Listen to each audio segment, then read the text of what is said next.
Surf music came out of Orange County, California in the late 50s and early 60s.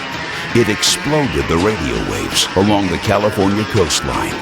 What began as mostly instrumental surf music evolved into two distinct styles. The instrumental sound made famous by Dick Dale, the Ventures, the Pyramids, the Surfaris, and others.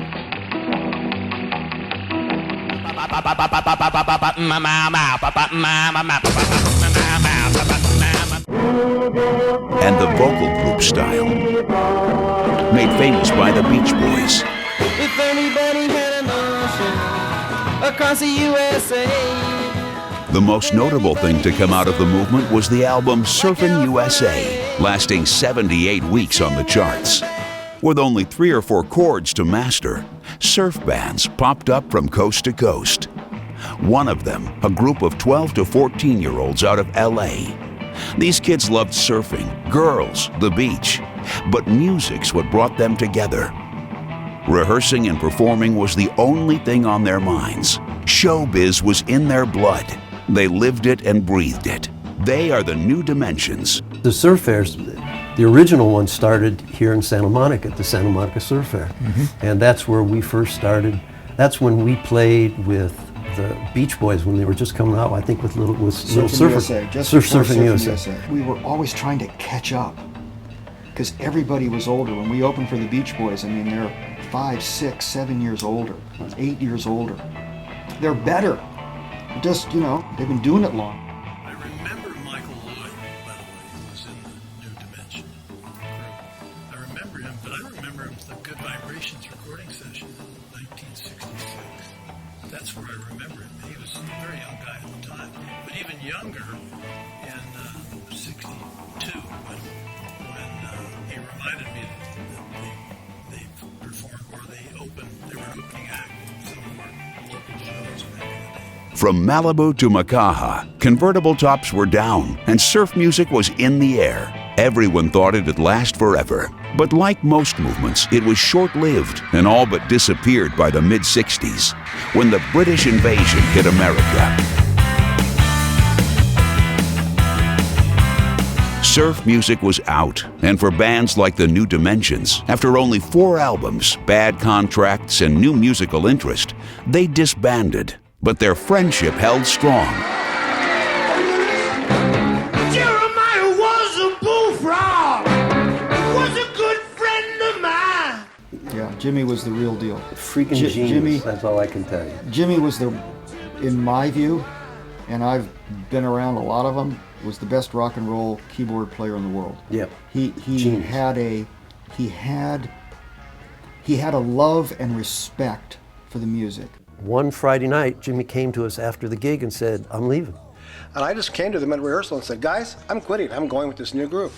"Oh, you're quitting. Who are you going with?" "Oh, we don't have a name. I don't know who." "What?" I said. "Huh? Yeah, I'm leaving. I'm going to go with another band."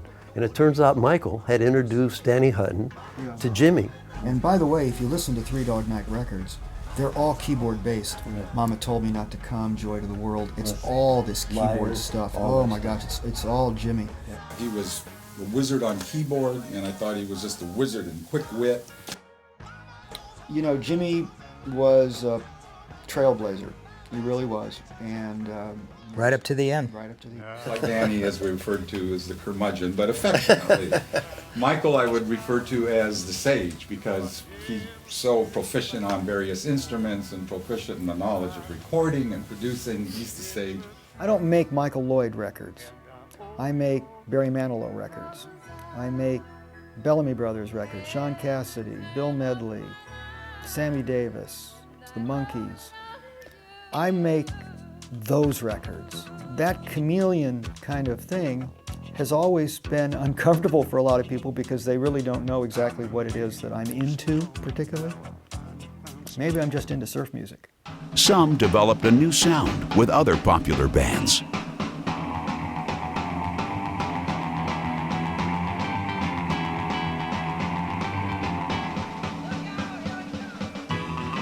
But one thing's for certain, music bonded them through it all.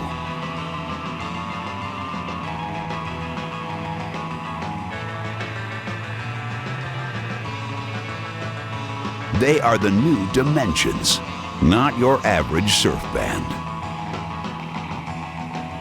Now, 50 years later, the remaining members reunited to make a new album to recreate their original music with a newer sound, to inspire a new generation of fans all over the world.